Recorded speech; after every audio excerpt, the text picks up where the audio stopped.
You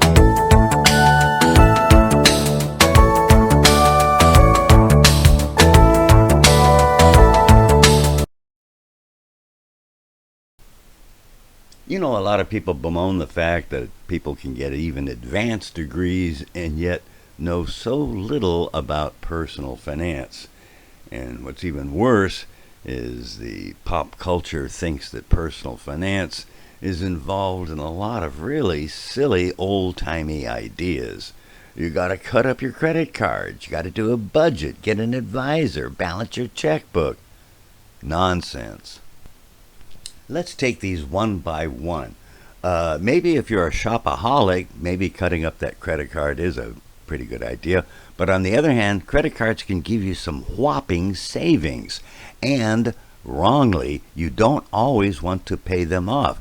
If you can borrow at a low rate, maybe you want to invest that instead based on an after-tax evaluation of the interest rate or rate of return. Sure, doing a budget is good planning. Trouble is, it'll focus on the wrong things. You put down your budget, and what do you look at? Car payment, rent, food, tuition, eating. Which one are you going to cut out? See, a better way to do this is instead focus on the places you can save and rank those. Another one is get yourself a financial advisor. Yeah, right. Probably cost you 2%. Oh, it's only 2%. But looky here, you can see that'll cost you 1/2 across 40 years. And while we're looking at this, notice if you start at the age of 20 instead of 30 going to 60, you will double the amount at the end. So, no advisor, starting early, you'll have 4 times as much. Finally, balancing your checkbook, no longer necessary because you can just look it up. And consider this if you had 10 checks anyhow, and that's 1,000 combinations. So let's look at some places to save money. I've omitted the dripping faucet, put in the light-saving bulbs, who already did that. Driving slower is one. I don't do that one. And always everybody talks about buy cheaper coffee. I know. A brown bag it. Don't play the lottery. Hey, you know that lottery one? If you took the money, say playing $10 in a lottery, and instead, in 40 years, you'd have another $1 million. You might want to avoid the beggar request.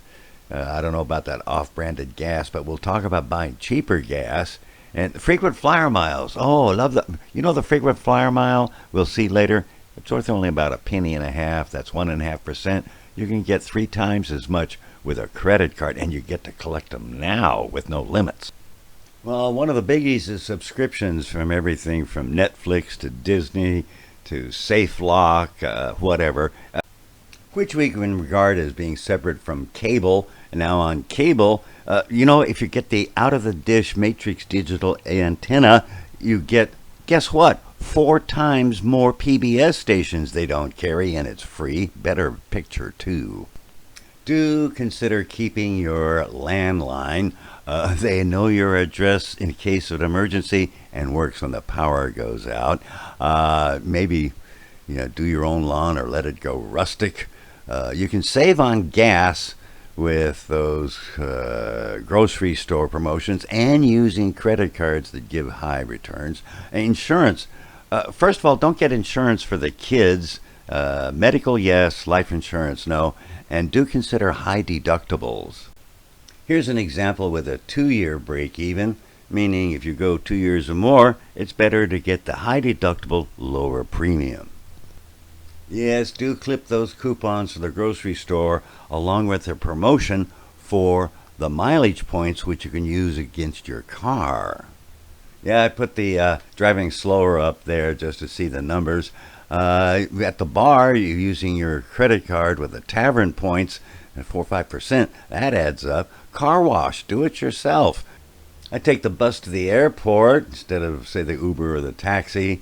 Cut my own hair. Oh, the ATM, get one that rebates it, say from a brokerage firm or a credit union. If you travel internationally, that 3% surcharge for foreign exchange can add up. Get a card like Capital One that doesn't. Oh, look at the ones at the bottom where everybody thinks you'll save money. Tipping less, parking, the nightlight, the power strip, recycling. Notice those aren't the biggies. Well, what are the biggies? Well, here's a delicious pie chart. I'm hungry already.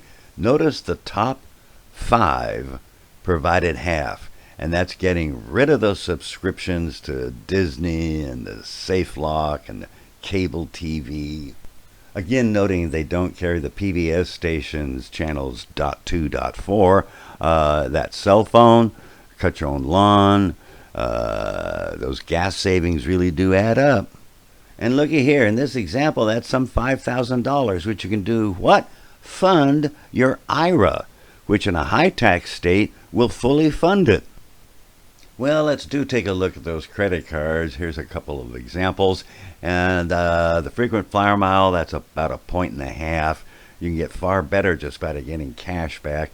No annual fee is preferred. No foreign exchange rate is preferred. And guess what? I think this is Dr. C keeping you up to date again.